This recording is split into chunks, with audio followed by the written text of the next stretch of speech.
Hi there, welcome everybody. Very nice to meet you all. My name's Mike Appleton, and I'm one of your hosts and presenters today and facilitators. I am from the UK. I'm sitting here in Norfolk, England, although I normally spend a lot of my time traveling, and I am Director of Protected Area Management for the NGO Global Wildlife Conservation, and I'm also Vice Chair for Capacity Development in the IUCN World Commission on Protected Areas. And I'll pass over to my colleague Eleanor to introduce herself. Hello, so I'm Dr. Eleanor Sterling. I'm the Chief Conservation Scientist at the American Museum of Natural History in New York City. And I'm the Deputy Vice Chair with Mike of the World Commission on Protected Areas Thematic Group on Capacity Development. And excited to be here with you all. Eleanor and I are here today. I should just start the slideshow. Okay. Eleanor and I are here today to give you a kind of very brief overview of capacity development in protected areas and other conserved territories. We were hoping to spend many hours of deep discussion, all sorts of activities with you, but we've had to put that aside till next summer.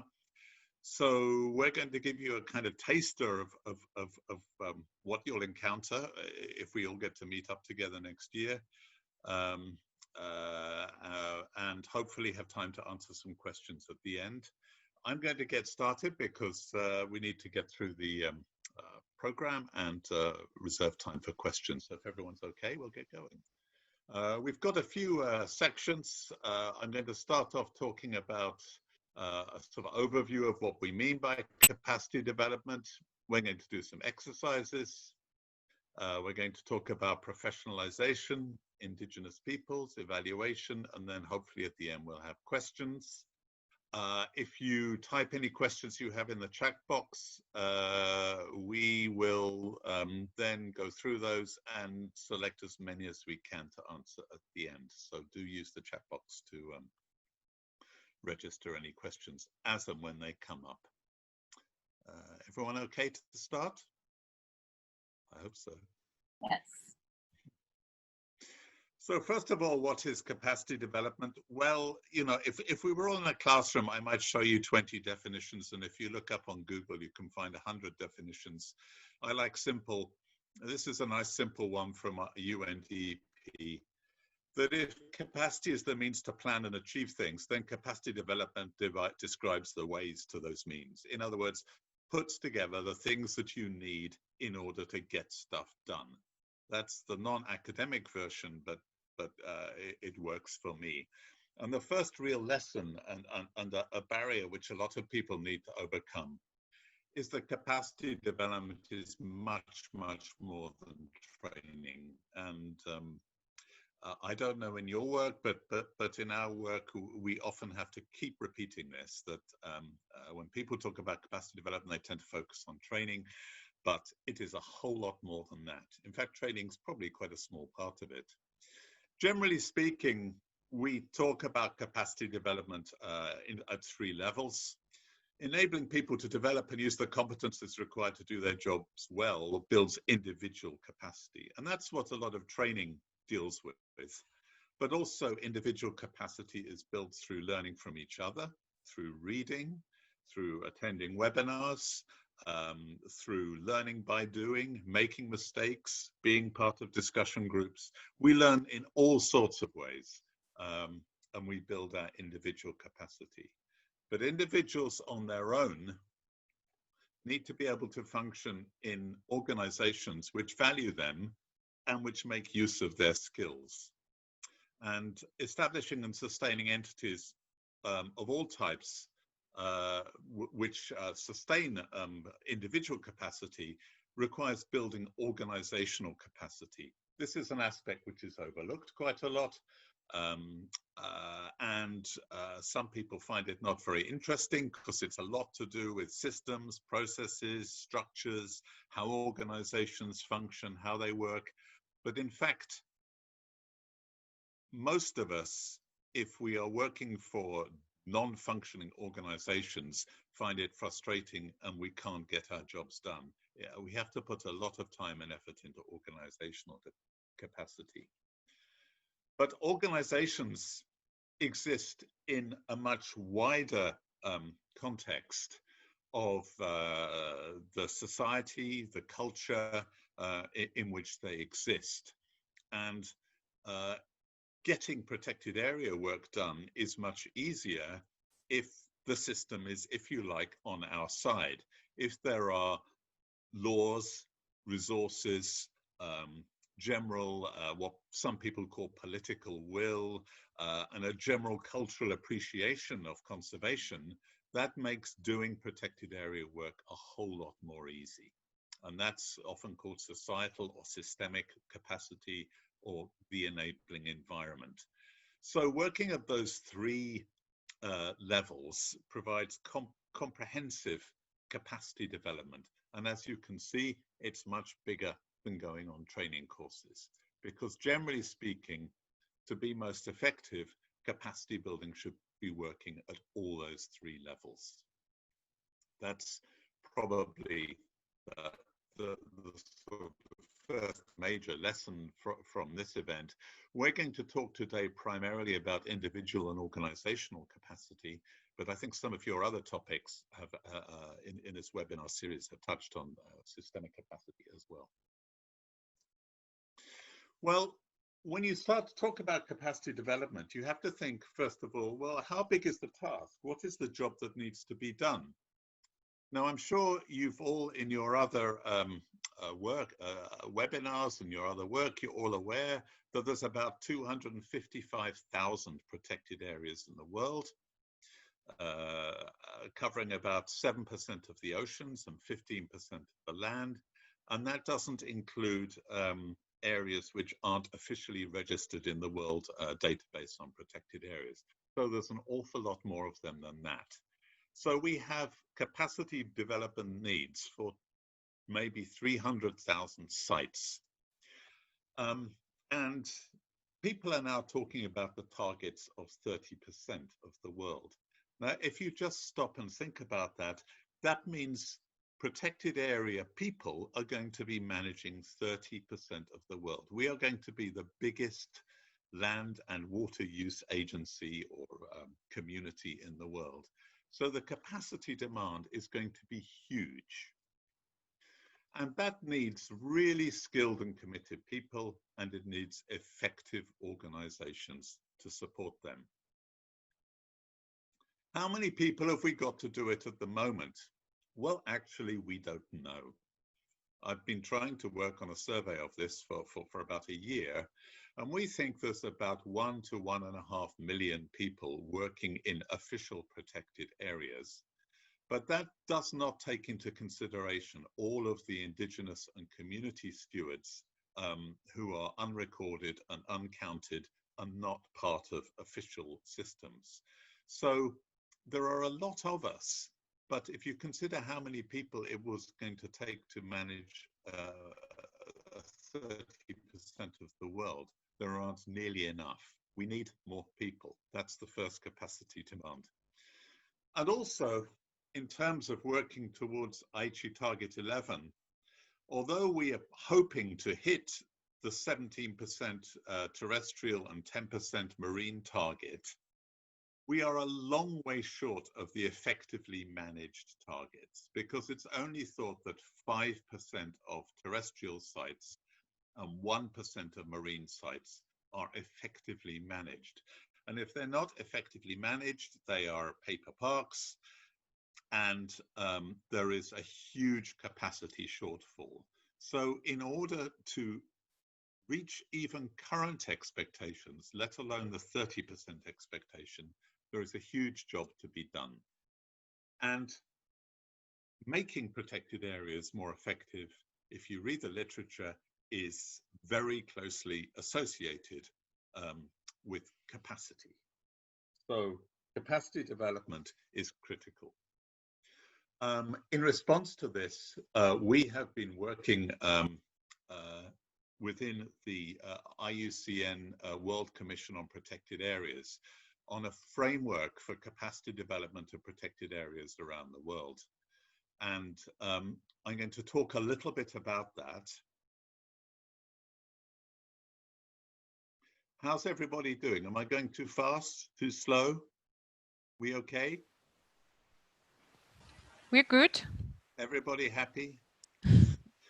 Okay, I mean, the story of building capacity in protected areas really it recently starts at the World Parks Congress in Sydney 2014, when I think more than 10,000 protected area people gathered for more than a week, I think. And at that event, there were a whole lot of, there were 8 main streams and 4 cross-cutting themes. One of those themes was capacity development. And a whole bunch of other people worked through the Congress to ask people about what the capacity development needs were across the world, and we worked together to identify what needs to be done. And through that, we established, through the World Commission on Protected Areas, a capacity development thematic group. Here's a picture of some or most of us a couple of years ago.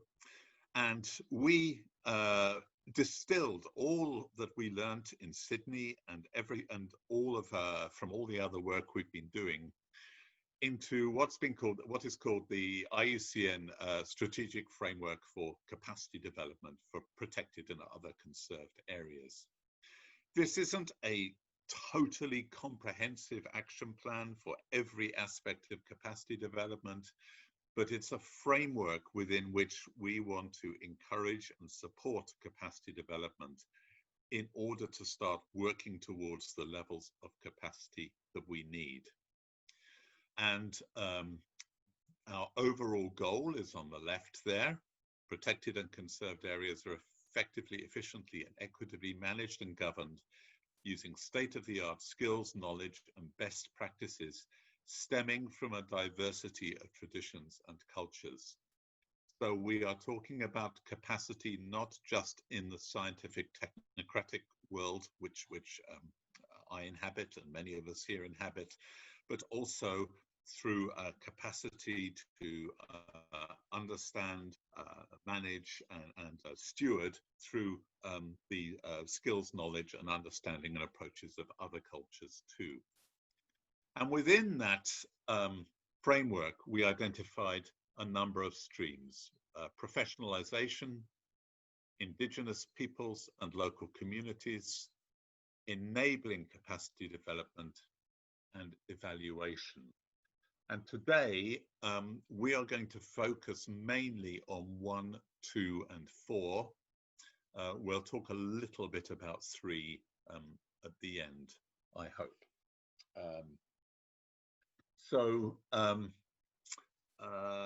Is everybody ready? Because what we're going to do now is we're going to jump straight into something for you to do, because I've been talking for nearly 15 minutes, and we're going to try out an exercise with you. So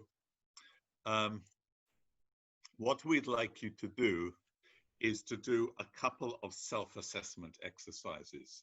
These are both based on existing tools which we use in assessing individual and organizational capacity.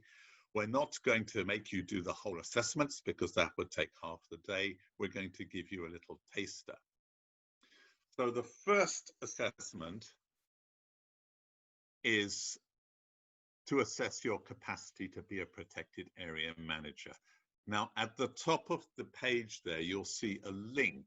And could I ask one of the administrators to post that link in the chat box, please? It's there. It's there. Yes. If you click on that link, thank you, you will come to a questionnaire.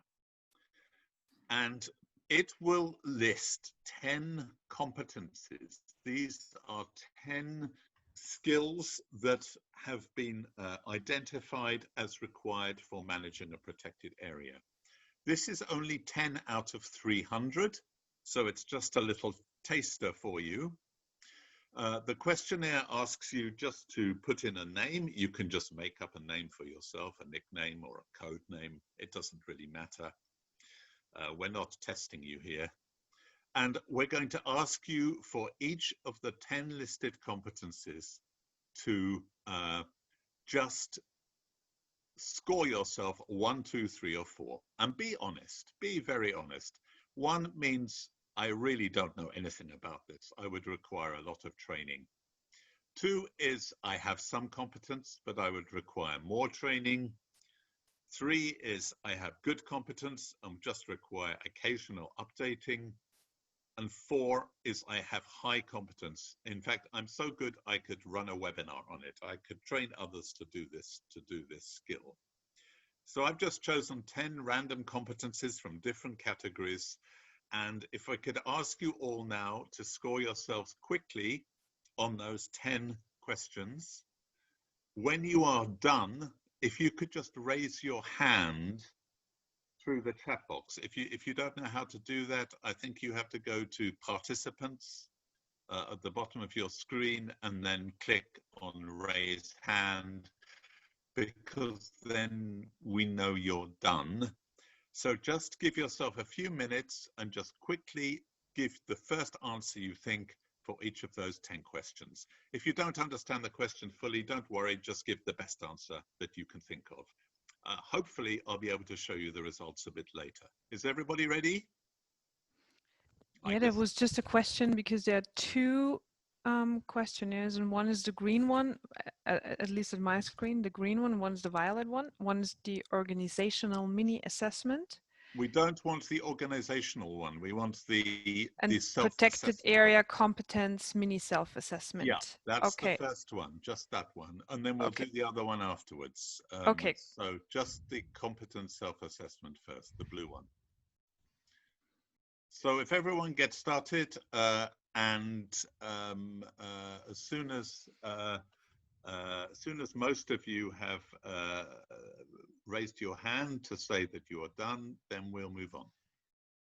If you have finished the first assessment and therefore you're waiting, then what you can do is do another one, because we've also given you another mini assessment, which is for you to assess the capacity of the organization you work for, or an organization you know.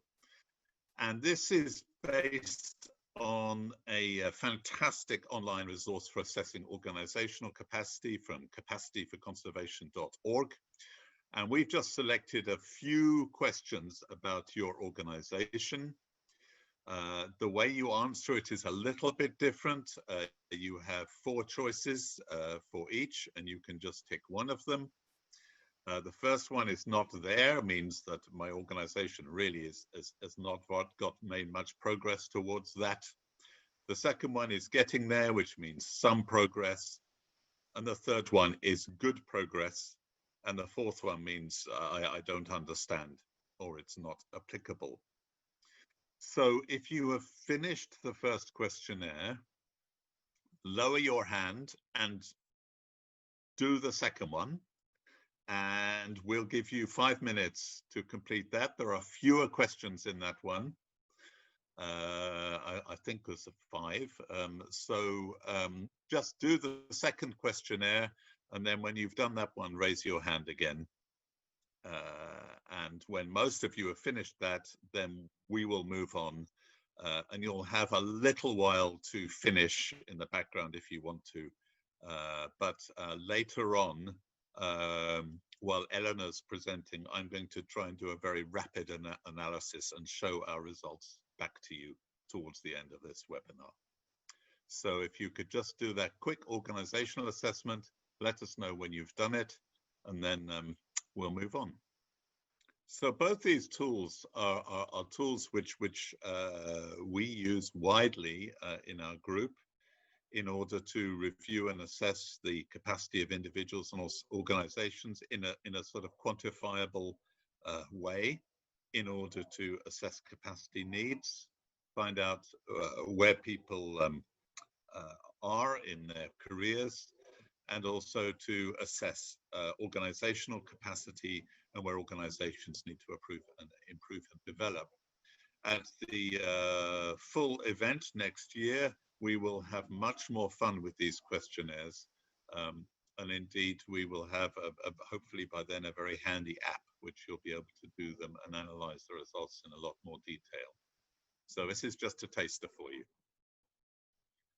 The capacity for conservation one is online all the time, and you can do it for your organization whenever you like. It's extremely useful. Okay, well, I think we better move on, if that's okay. In about 10 minutes, I'm going to start, I'm going to just collect the data and try and put together a quick analysis. So if you haven't finished now, you've got 10 minutes to finish, but we would much prefer that you stopped and paid attention to the rest of the program. So if you finished with the app, then close it out. And if it's okay with everyone, we'll carry on with the webinar. Is that okay? So we are going to start now talking about some of the main elements of the strategic framework for capacity development. And I'm going to talk for a little while about professionalization, which is a word which is very widely used, but often not so well understood. And our objective is that protected area management is widely recognized as a distinct profession with its own standards, systems, and tools. Many of us are familiar with the established professions, be it in medicine, architecture, law, and so on. But protected area management for many is a kind of hidden profession. It's kind of lost in forestry departments or environmental departments, or it's seen as a kind of a non-job in many countries. One country I worked actually someone told me that being sent to do protected area management was a punishment.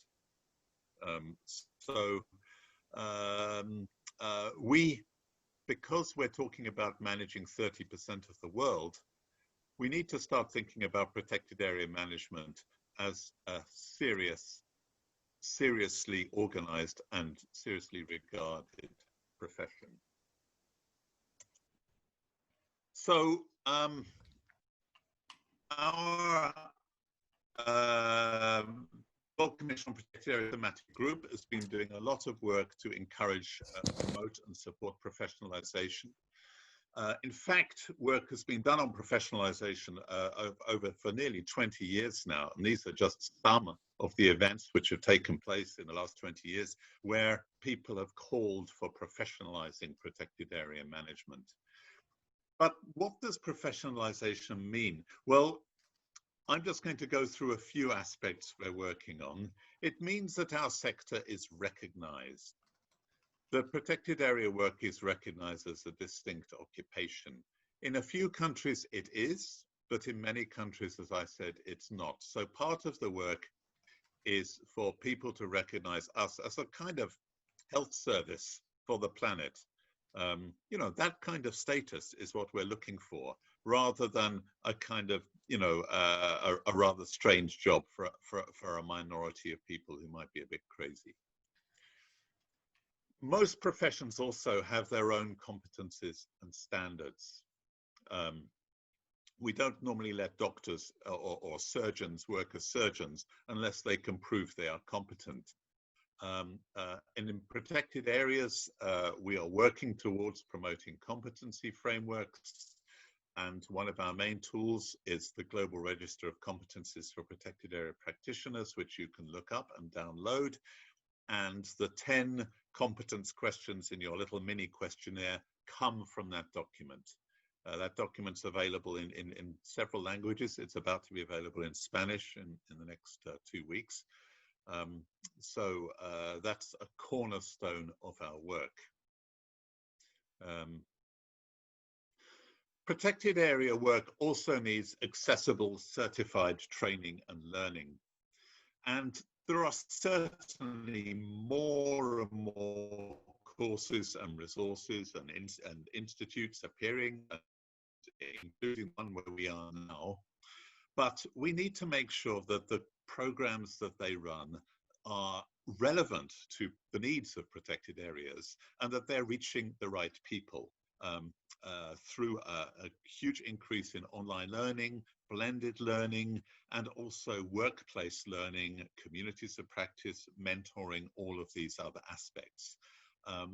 Because the vast majority of the protected area workforce are in quite remote areas. They don't speak English, and we're not reaching them enough, and we need to work a lot more on that. Professional people need professional working conditions, and the surveys that have been done of protected area rangers in the last 3 years through WWF and others, I won't dwell on the details here, but the results are shocking in terms of equipment, personal safety and security, insurance, time away from home, incidences of violence, and so on. Many people working in protected areas work in conditions which are simply unacceptable. And we are working on a major program with the International Ranger Federation to address that. World Ranger Day is on the 31st of July. Look out for lots of announcements then.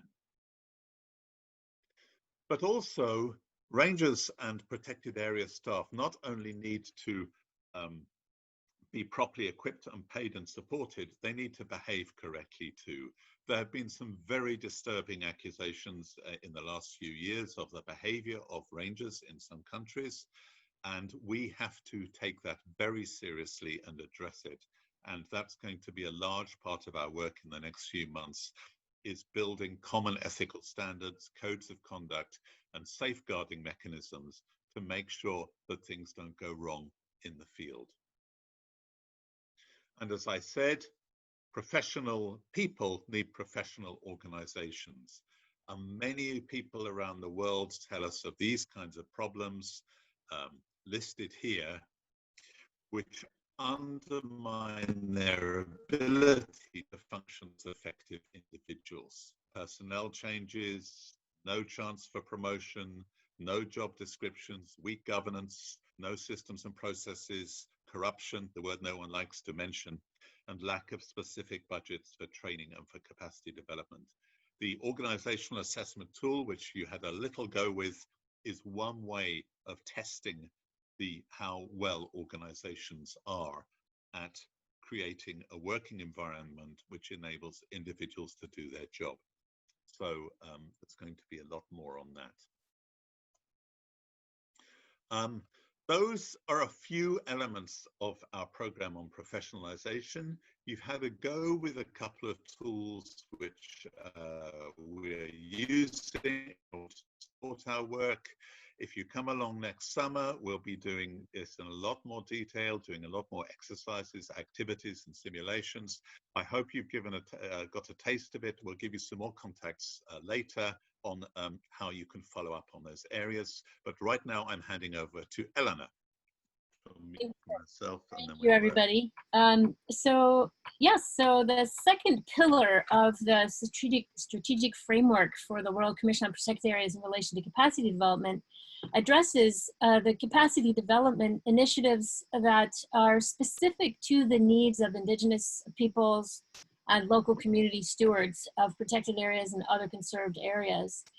And in case this is helpful, I wanted to mention that the definition of the Indigenous peoples and local communities relates to ethnic groups who are descended from and identify with, quote unquote, the original inhabitants of a region, and they're contrasted with groups that have settled, occupied, or colonized an area recently. And the reason why we think this is critical for capacity development is because there are a number of ways in which IPLs, Indigenous peoples and local communities, are critical to the future of the world's biodiversity, not the least of which is that they have tenure rights or manage over 25% of the Earth's surface, and the areas in which they live and work intersect with over 40% of all terrestrial protected areas and ecologically intact landscapes. And people who are from indigenous backgrounds and local community backgrounds interact with protected areas in a number of different ways. They may be professional rangers in the sense of the professionalization that Mike has mentioned before, or they may, over the course of their livelihoods, be managing resources in a sustainable or an unsustainable way. And there are a number of official designations for the kinds of ways that people interact with the land that are different from government-led protected areas, such as indigenous and community conserved areas, areas that are managed by stewards under what's called the other effective area-based conservation measures under the Convention on Biological Diversity, and also in the marine arena, locally managed marine areas. So I wanted to take just a moment to check with you guys to see if you have been interacting with indigenous peoples and local communities in your area. I noticed from the form that you all filled out that some of you actually have been, but it'd be nice for you to type your answers in the chat box. And if you are working in a protected area, answer these questions in relation to the protected area in which you work. If not, then just answer them in relation to one that you know well. So the first question is, how do indigenous peoples and local communities interact with your protected area or the protected area that you're thinking about? Great, so we can keep going in case at the moment not too many people online are interacting with indigenous peoples and local communities. So the second question is, can you think of any specific capacity development needs regarding indigenous peoples or local communities that might be different from the needs of a ranger, for instance, that is trained within a wildlife institute or a forestry academy and works in a protected area? And if you can think of any specific ones, please feel free to share specific capacity needs. And while people are thinking about it and trying to share, so I'm going to try to answer the two questions on the screen from my experience in working with indigenous peoples.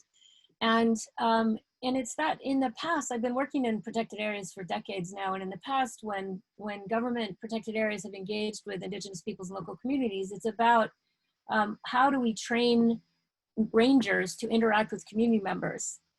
And in essence, the community members are often considered a threat because of the ways they might use resources or people's vision for what a protected area is.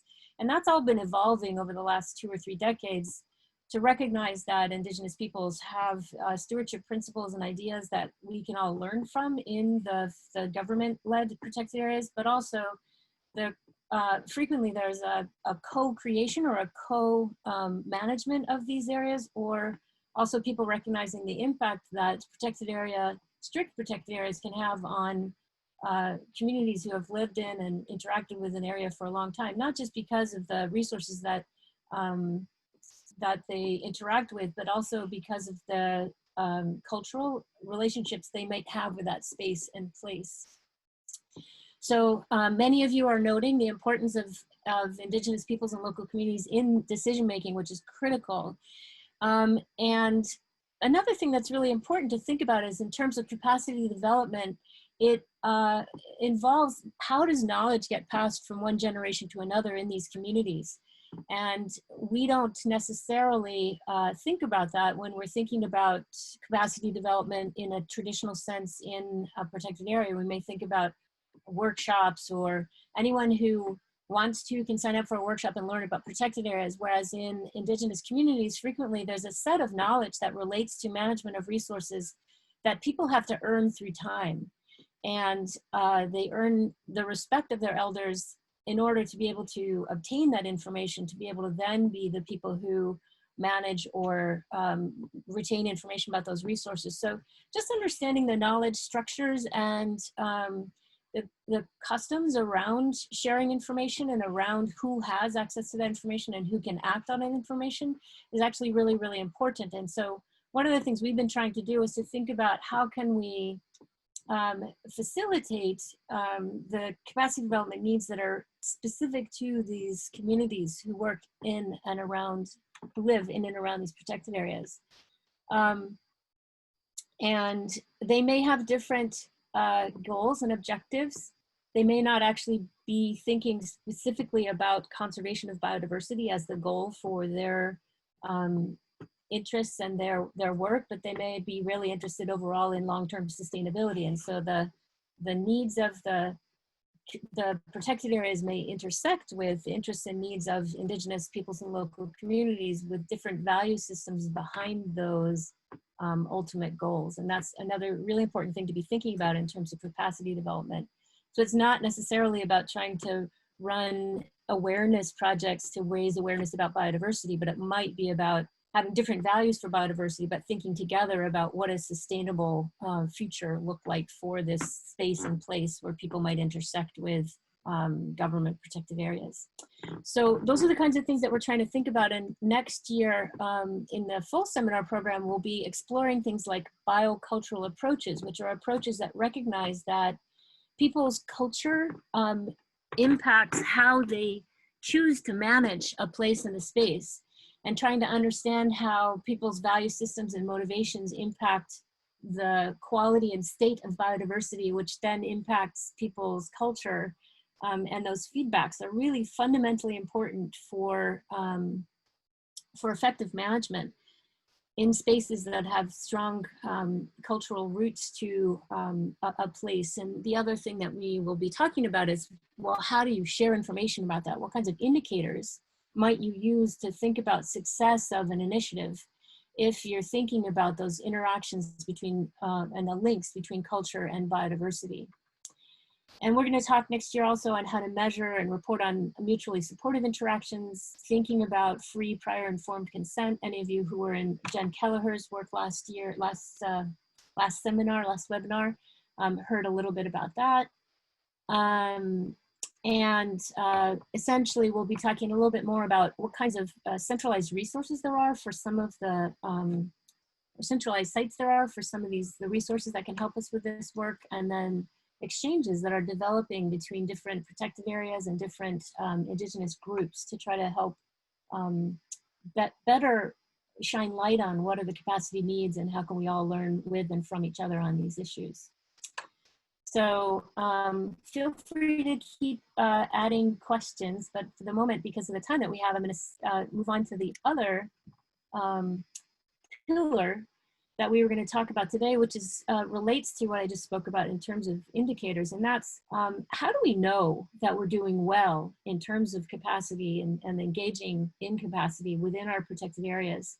And one of the goals of the strategic framework was to have a centralized resource where people could go into a directory, for instance, and say, I work in a small protected area in Europe, and I need to better understand and share with my donors and with my boss or with other organizations how well we're doing, and what kinds of indicators would we use to show that their investment in capacity is paying off. And so we've been working on this for several years now. And what we ended up doing was doing a systematic review of all of the published literature in English out there on any kind of cases that people have been, where people cover what evaluation tool they used and what success they had with the evaluation tool in terms of understanding their investment in capacity development. What we will ultimately do with this, we're finishing it today and submitting it for publication. And ultimately, we hope that this will result in a suite of recommendations that would be fairly easy to understand recommendations for protected area personnel to think about how would they evaluate their investment in capacity and how do they show that this investment in capacity is actually worthwhile for donors and for managers and for people, staff and their time. So we would like to see and check around if people would be interested in a kind of directory that you might be able to search to say if I'm a small organization in Europe and I have a staff of X and we have this sort of context, what tools might be available to us if we're working with this particular capacity intervention.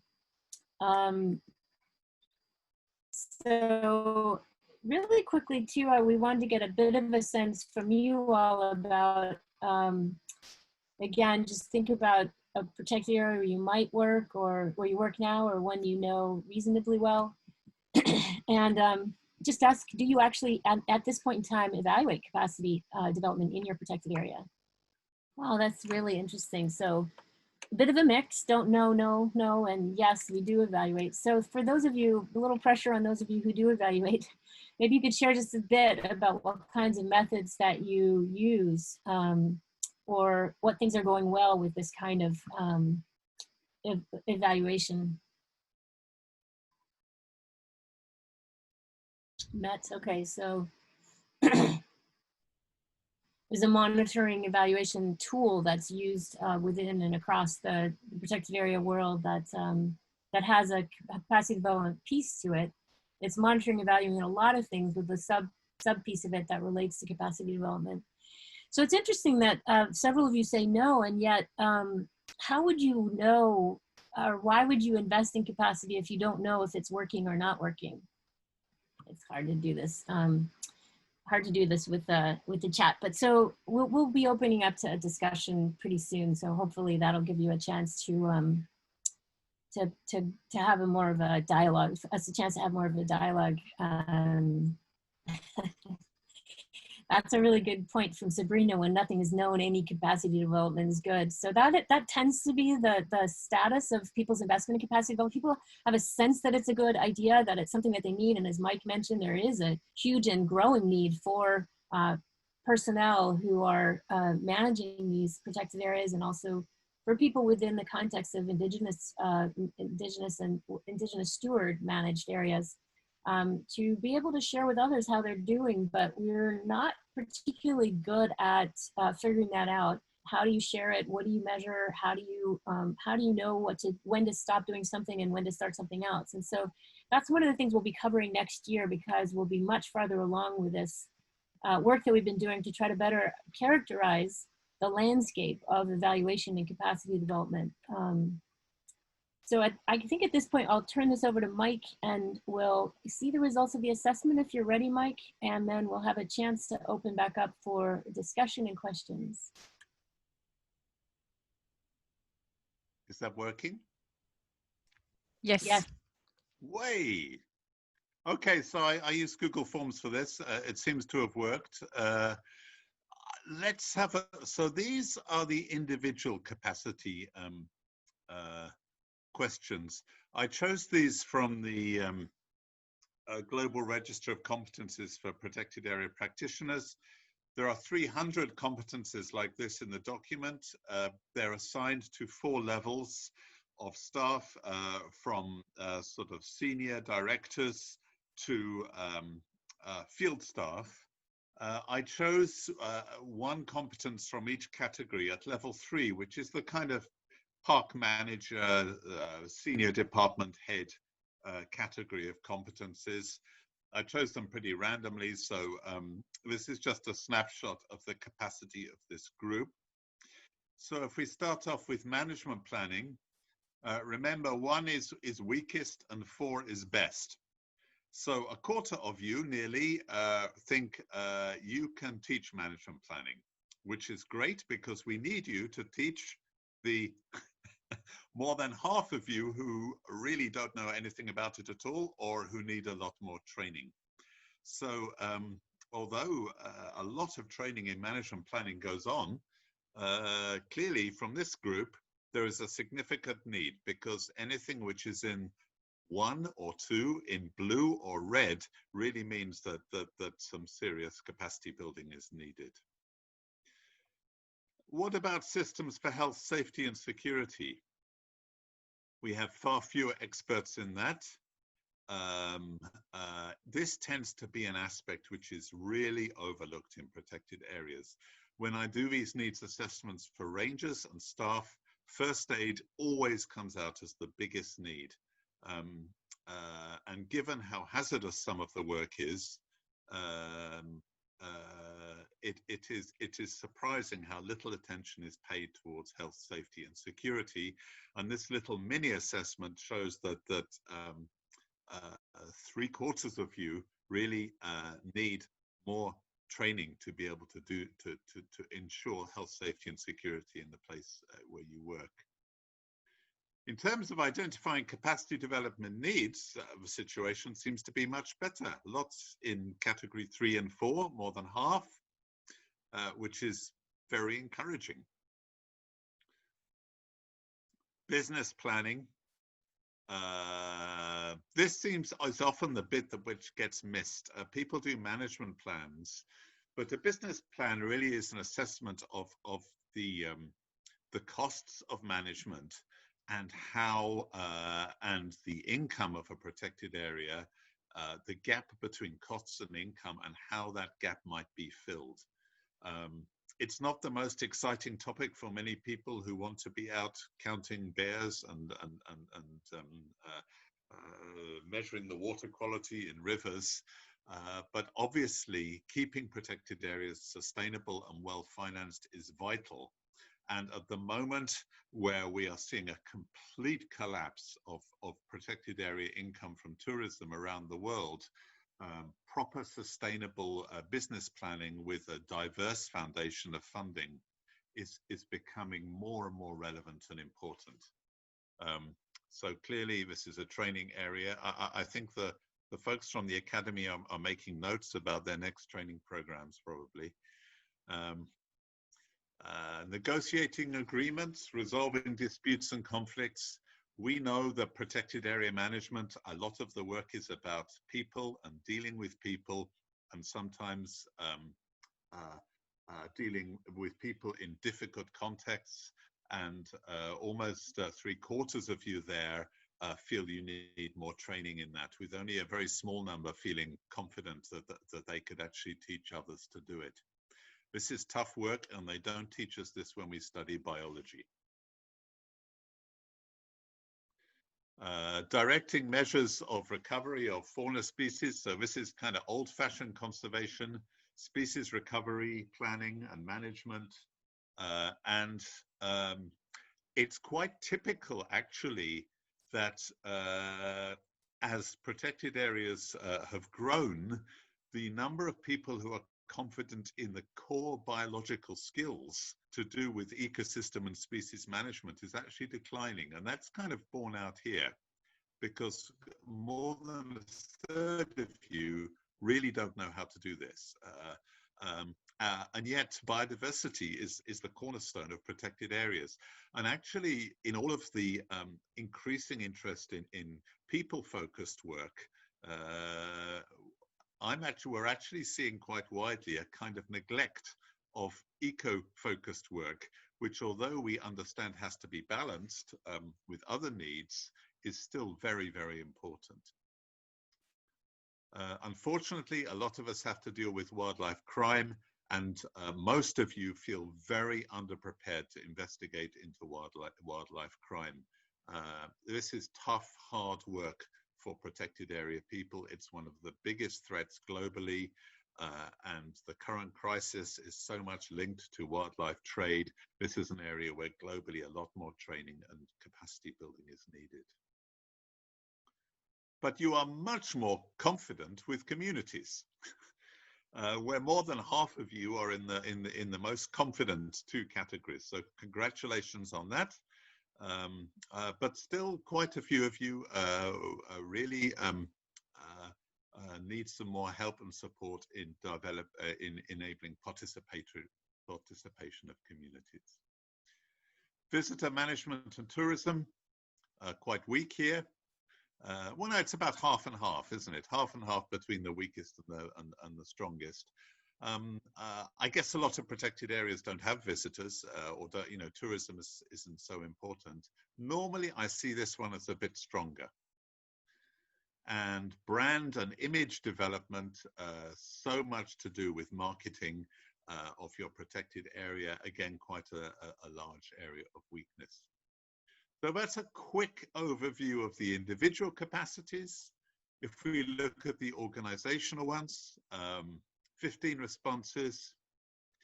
Is there an organizational strategic plan? Well, 1/4 of you is good, so yeah, you have it, it's there, but more than half are kind of on the way, but don't have a strategic plan for the organization. Interesting. In terms of staff appraisal, it's pretty weak, although a quarter of you do have comprehensive and robust appraisal systems. In terms of a budgeted, a clear staff training plan, nearly half of the organizations which you answered about don't really have much of a staff training plan. Obviously, it's vital that organizations take the capacity of their staff seriously in order to improve their performance. So clearly more work needs doing there. Training is based on the needs of the organization and staff. In other words, this is a question about whether the training you get is actually relevant to the work you're doing. Kind of mixed response, really. But I guess still many of you are saying that the training is not as relevant.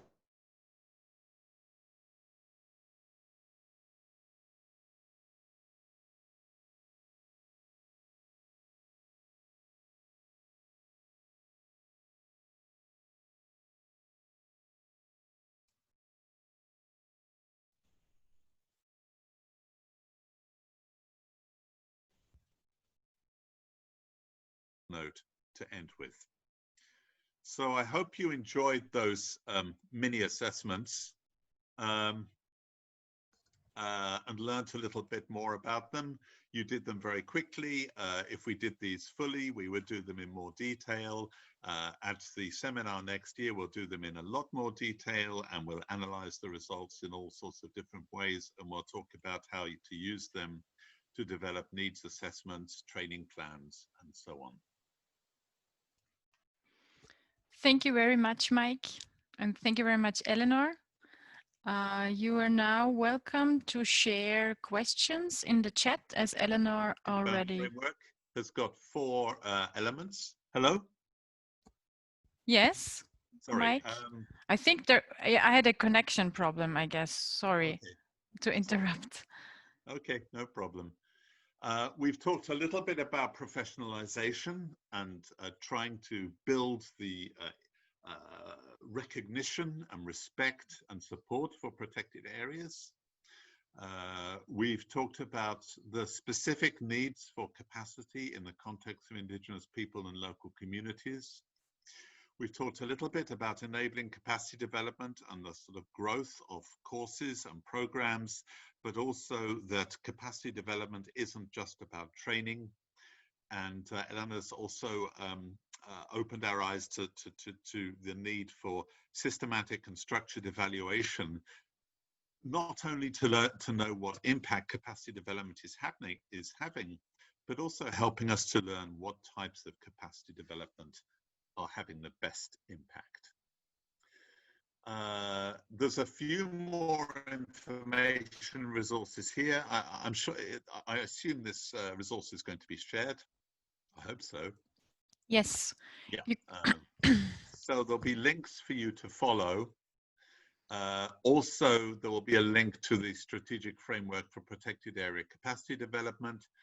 You'll find that on the IUCN website in a kind of full form and an abbreviated form. So if you want to follow up more about what the WCPA capacity group is planning, you can do so. And if you want to find out what's kind of happening and all the latest developments in protected areas, learning and training, and if you're not already a member, please join our Facebook group, PA and Conservation Learning News. We have nearly 6,000 members, and I and Eleanor and others post almost every day announcements about training courses, learning opportunities, scholarships, jobs, anything else we can find. So please join in that community and sign up, and I'll be looking up and tell others about it too, because that's our main means of communicating what's available. the scene is moving so fast. There are so many webinars at the moment that it's worth logging onto there to see what we've found and adding things that you've found. So please support us with that. Eleanor, unless you've got anything else you want to add at the end, we can move on to questions. No, that's fine. For those of you who are interested in the Indigenous people and local community issues, today there's an amazing resource that is put out by the Environmental Protection Agency in New Zealand, which is about how do you think about the confluence of Western science and Maori Indigenous knowledge in managing protected areas and in managing for resources. So I can put that resource in the chat if you want. It literally just came out today, and it's a really nice, I think one of the first in the world taking a really good solid look at resources that are available to help you think through engaging with the differences across language and culture in managing resources. So. Great, thanks, Eleanor. I'm certainly keen to look at that one too. We've managed to, we've gone fairly fast. I hope not too fast for you. I hope you've all learned something and enjoyed the small exercises we've been able to put on for you. This is just a taster of a much more comprehensive event later on next year. But in the meantime, we are open to any questions or discussions which you'd like to start.